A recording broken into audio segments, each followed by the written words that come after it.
Hey, what's up everybody? BDO44 coming at you in another video. Alright, so I'm trying to force myself to work out, but I'm really feeling my body today. Exhausted, I don't know what the heck it is. I'm pushing out half of what I normally do. My normal squat regimen, I'm gonna do it, and I just can't bring my mind to. So I'm doing other things, but I was like, you know what? Let me just create some content. That way I can rest and also be productive. So that's what it's about. And I'm listening to Shannon Sharpe as I'm doing my set of these barbells or whatever, these push off of my chest, whatever they call things. And he said that he doesn't believe Kevin Durant is ever going to be a leader because he doesn't seem to get what, the necessary things that come with being a leader. He's supposed to be the solution to the culture not being what it needs to be. You're the guy they paid to make it right. Shannon is right on the second half of what he said, but I do believe KD can become a leader. I think those things that he hasn't yet to display in that way, I think he showed me glimpses of that in the press conference, I guess is what I'm here to say. I think some breakthroughs about how important his voice going forward is going to be, and breakthroughs about how simple it is to just walk away from this particular situation, and how the landscape looks if he moves may not necessarily be much better than where he's at. I do think there are other options for him out there, better ones, better opportunities for him to win now and have better canvases from which to work in a shorter window. But I think the understanding that he can be a solution needs to be something that he's open to, I guess is what I'll say. I don't think, like I said, I don't think Shannon's so wrong about that. Now, that doesn't mean that he needs to change his stripes as a person, but it does mean that it's okay to work on certain things that are weaknesses. Just like I say about Russell Westbrook, in regards to working on some things on the court that'll help him be a better floor general, maybe a better defensive player, that'll help him extend his career. I think Kevin Durant should look to try to instill more of a voice in the locker room, not necessarily with the front office and try to make changes in that way, but more so maybe allow his voice to be more heard and kind of embrace the role of being a leader that maybe he wasn't open to being. But for me, and just looking at it from afar, it's about trusting that your voice resonates as is. I think a lot of people get an understanding of what a leader is based on leaders that they've seen in the past.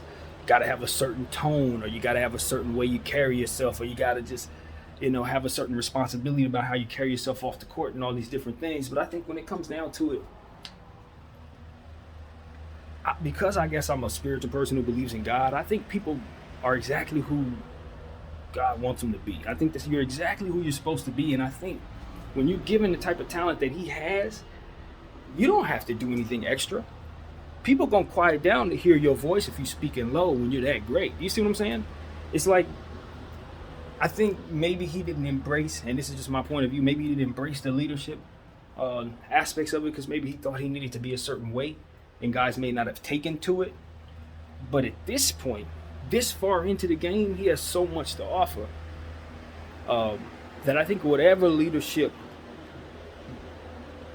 whatever leadership style he uses, I think guys will take to. I do think that. I think going forward, he's learned some lessons that he can help kind of guide some players. And he said something about the revolving door of wanting to slip in and be part of a team that's already established. Part of understanding who you are is knowing that by sheer nature is impossible, in terms of you slipping in and being a part of what they do. Even in Golden State, in the midst of all those Hall of Famers, you became the focal point of what they do. It was clear, even though it's become murky since, it was clear during that time who was the player that the Golden State Warriors did everything around, and who was the alpha on the team. With respect to Steph Curry and all these provided to this league, while KD was on the team, Golden State was KD's team on both the offensive end and the defensive end. Respects to Draymond Green, it's KD's side too. Everyone was talking about how he was basically one of the defensive players of the year during the year when they won the championship after the 73 win season. When he came in and made that much of an impact on that defensive side of the ball. So it's like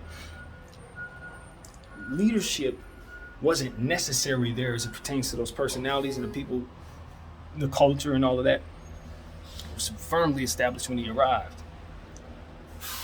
It was hard to establish that in OKC because of the type of style that they were trying to run with Russell Westbrook being a point guard and him kind of playing almost complementary to that based on just the sheer nature of Russell's dominance on the basketball. So it was hard for him to establish leadership there in that personality situation with all the personalities there. Those guys, it wasn't going to be that because he was of their age and that, you know what I mean? Sort of like Jason Tatum, Jaylen Brown, same thing. Who can establish leadership really when you're both the same age coming in with the same cachet? And then for him to go and slip from there to Golden State, it's like, when does he ever develop the leadership? Well, now, right now, for KD is the time.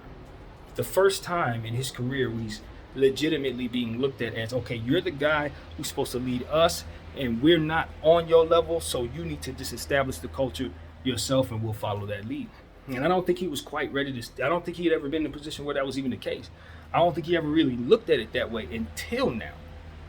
You see what I'm saying? I think he had to go through this to realize, like, yo, yeah, that is, yeah, that's how that has to go. It has to be me that not just says, okay, what I don't like, but also me that says, okay, guys, well, this is what we're going to do to gather up the troops and let's get this done here. And maybe he's not a leader in that way.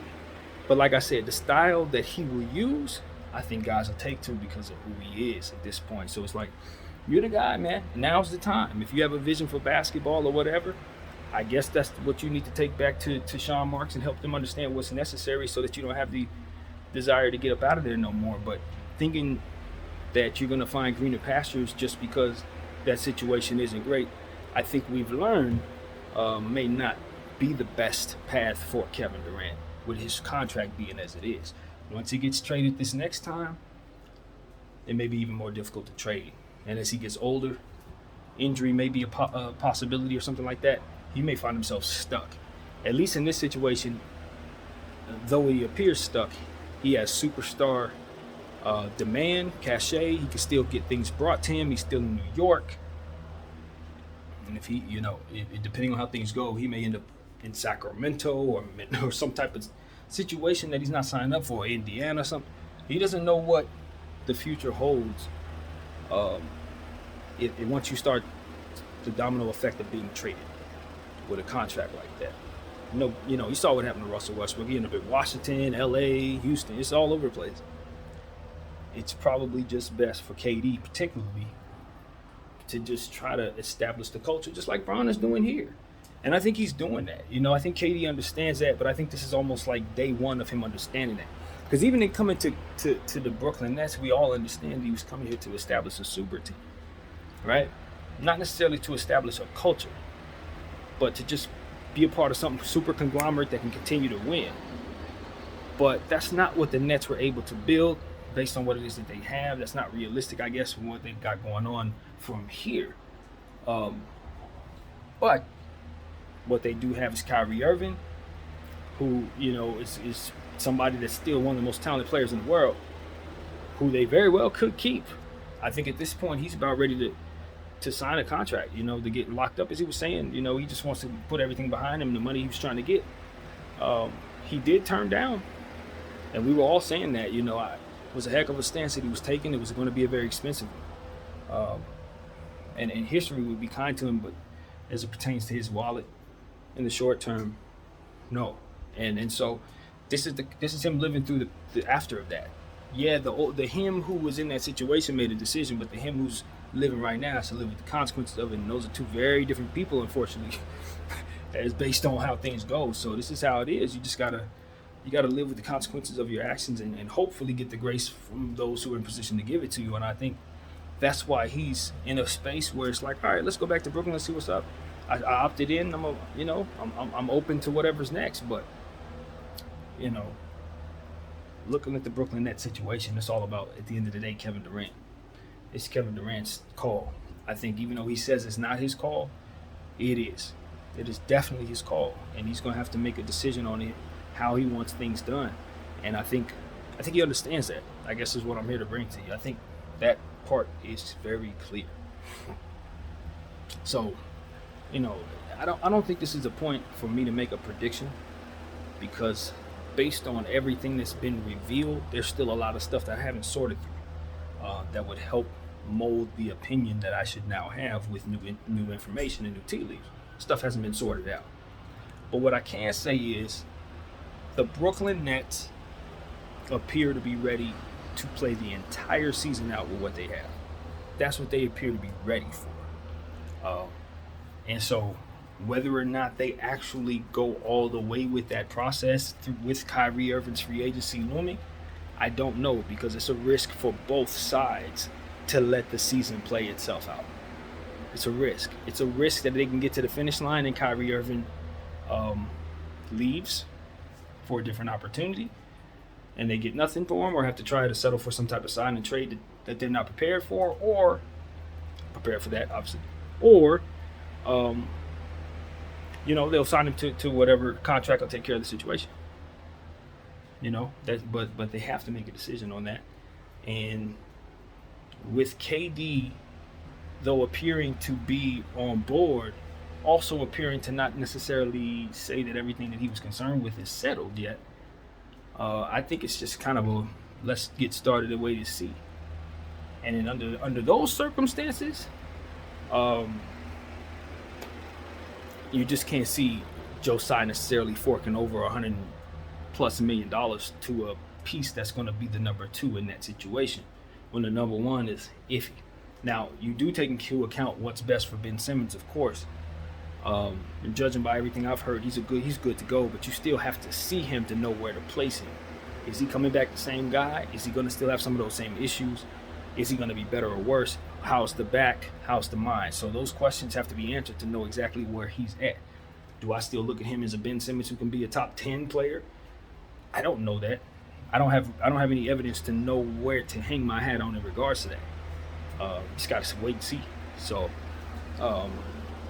that's also a question mark that keeps KD's circumstance in kind of a limbo. What jump does the young players make? I look at Claxton, Sharp. They got a couple guys. Of course, Thomas. How are they going to step forward this year? If they make a significant jump, it changes everything we think about the Nets on this channel, because that's really what it's about. Those guys, I'm just assuming they come back the same way. That's okay. Work their progressions, maybe get a little better. But if all 3 of them step up and turn into something else, legitimate starters in this league, which I think all 3 of them are capable of doing, now you're talking about the Nets in a different light, because they got young talent that can kind of give those guys a rest. And if Kai misses time, or KD misses time, or Ben misses time, you still got that team that they were talking about, that revolving door. So that's what it's about. How much emphasis does Steve Nash put into the young players on that team versus some of the older guys that they were relying upon over these last several years?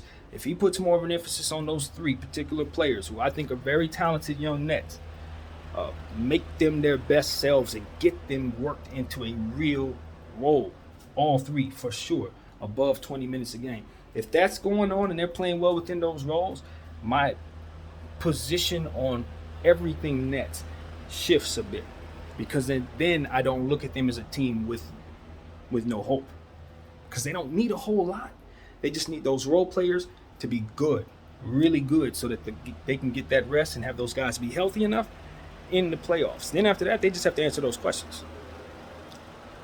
Can they defend well enough, and can they just impose their will with their talent to push through the Eastern Conference? And that's just going to be something that they're going to have to answer. So I don't see enough size, to be honest with you.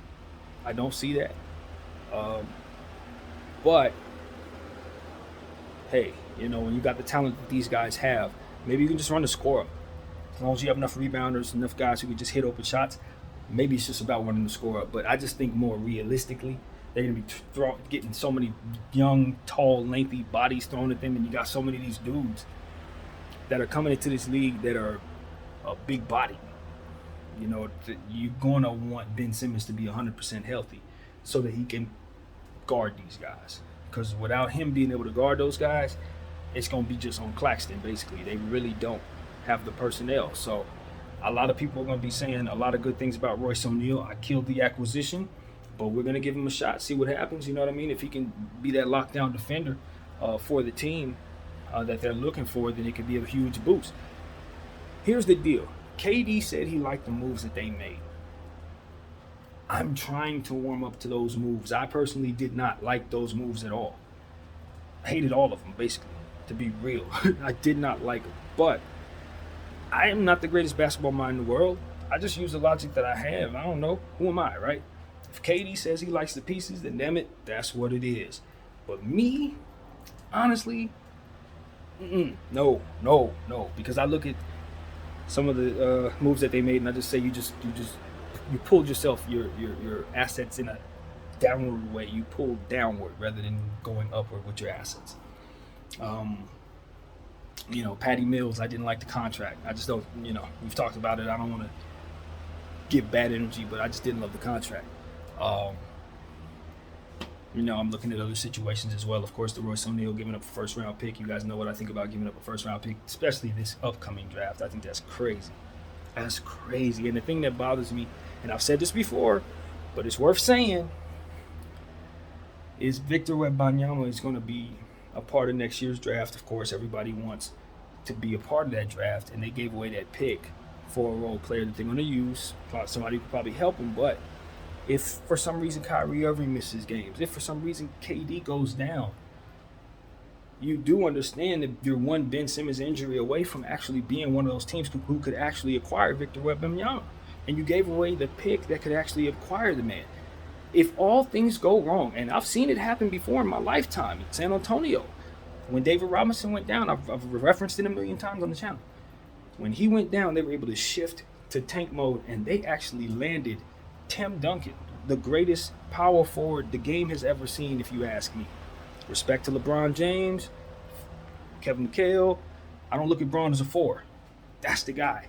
And so in my mind, hey, let's not play games here. You don't give away your pick when you're 1 or 2 injuries away from being in the mix for the greatest acquisition in draft since Zion Williamson, basically the most important pick we've seen since Zion. So, no, you don't. You do not let that pick leave your organization. No. If I have to give up 25, if I got to give up 27, or future pick 26, whatever you have, that would be something that I wouldn't mind doing. But the pick that's coming up in this particular draft, 23, ain't no 23s leaving my organization. Nobody should be looking to do that, especially given somebody who has 100 of them. Utah's going to be half the draft next year. And you just gave them, never mind. What's the point? Why bother? So these are the type of things that I look at, and I'm saying if I'm Kevin Durant, that's kind of why I was looking at stuff, and I'm saying, well, if he likes the move, and I just lean on his basketball IQ above my common damn sense, because common sense tells me ain't no way in hell I'm giving up that pick for that player. So KD likes it. That's good. That's basically what I'm saying. And in liking it, he needs to get the most out of that player. I need to see KD make Royce O'Neal better. I'm sorry, that's what I want to see. You like the move? Hey, make him better. So that's where I'm at, and that's what I'm looking for KD to do. I'm not just saying that out of the side of my mouth. He needs to become more of a playmaker. When you let James Harden leave your organization, now you've got only Ben Simmons as a playmaker. The problem with Ben Simmons is there are going to be situations where Steve Nash, if he's doing what he's supposed to do, he's going to have to take him off the floor. Why? Free throw shooting is why. Ben, if you can't shoot above 70%, you can't be on the floor as much as you need to be, bro. Because a three-point shot, that's a question mark. That's just up to you whether or not you hit it. Then we'll have something to derive from in regards to your numbers. There's no numbers. So now it's just about, okay, what do we know? 0 3-point shot and very bad free throw shooting. That's always been my problem with Ben. All that other stuff is noise. This is tangible stuff that you can hang your hat on. The boy is a bad free throw shooter. So until he gets out there and is able to shoot well, there are going to be times where Steve is just going to have to take him off the floor. And in that situation, they're going to need somebody to facilitate. Now, I know Kyrie Irving can do that. Don't get it twisted. Kyrie Irving can make passes. but he's not best to have to do that. KD does it and doesn't get enough credit for it. I watched with my very own eyes type of passes that he was making both with OKC and with the Golden State Warriors in situations. That man could average 6 assists if he wants to, maybe more. He can do this. His playmaking is extremely underrated in regards to his game. He's always been a good playmaker. That aspect of his game has to elevate, especially if his defense is going to either stay where it's at or come down. I want to see him up his assists. He's always going to be able to score forever more. And the leadership aspect of opening his mouth and all these various different things, that's going to be whatever it's going to be. But the one way he can always lead is getting guys like Thomas looks, getting guys like Kai looks, making sure those shooters and Curry. Yes. And don't get it twisted. That doesn't mean that that's necessarily best for your efficiency, but it does give you other angles from which to be dangerous from, other than the places that he's going to attack from. And that's ultimately what's going to give them the best offense, in my opinion. You got to raise the value of everybody around you. I always preach that, but that's important for the Nets.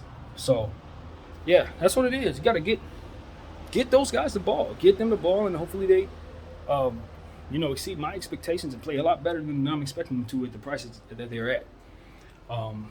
So that's what I'm looking at, man. I pay attention to the Nets because I'm like, their situation, it kind of tells a story with our situation. Whatever trade the Lakers make is going to be a plan B, as we know, because the plan A is to get Kyrie.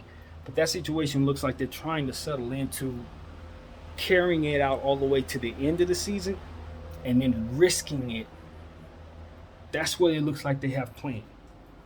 What I'm telling you is that plan looks bad, because you're going to get to a point where as the season progresses, depending on how you're doing, you're going to start sweating. Both sides are like, look, I don't want to get into a situation where I play this season out, could have went where I wanted to go ultimately if I'm Kyrie Irving, and then at the end of the season they still don't give me my money, or we can't tell them the terms on whatever it is. Wouldn't want to go through that if I'm him. If I'm Josiah, I'm like, look, I don't want to get to a point where we do this, we risk it, maybe we win the championship, maybe we don't, but then he walks, his value's out the door. Yes, we have the 36 mil, but no, we don't have Kyrie Irving. Who are we bringing in? Is KD happy with this? Is Ben happy with this? These are all questions that you don't want to have to answer at the last minute. So it's risky, man. It's risky, and he said he didn't have a lot of options. But if you let him play a full season in Brooklyn and get through the playoffs and play well, you'll have plenty of options. That changes, and that means the Lakers need to be aware of that, and the Nets, I think, are very much aware of that. So, yeah, this is a lot to consider. In regards to the Brooklyn Nets, like I said, I'm not very high on them based on the things that I've already discussed. But they're high on one another. You know what I mean? And I think the one thing that you can honestly say is there are some teams in the Eastern Conference that you looked at as sturdy, very, very sturdy, that now they're starting to seem a bit more hobbled, a bit more distracted than what you would expect. I look at the Boston Celtics and say, I'm not going to remove them as a contender, but I don't see them as a team that the Nets just absolutely cannot beat in the playoffs this year. Nah, this ain't the same Celtics team, unfortunately. They have some of the same players, but obviously we know changes are definitely in place with their situation. So, yeah, I don't think they're going to be as dangerous, not even slightly. And I think that's an opportunity for the Nets to kind of slip in, be better, and maybe even overcome them. So we'll see, man. There are other teams that they're going to have to deal with, but they're going to give it a shot, They're going to give it a shot. I would love to say I'm a believer, but I'm more so somebody who's just going to watch and see them believe, and I believe in their talent. So we'll see what happens, man. That's pretty much my little take on it. I always want to let everybody know that nobody has to follow my opinion on anything. And so if I say things that sound a little flippant, it's like, you know what I mean? It's just me sitting in my apartment. So that's my little disclaimer for anything that I might have said. It might be offensive, but that's pretty much what I got, man. My name is BDO44. I thank you all for watching.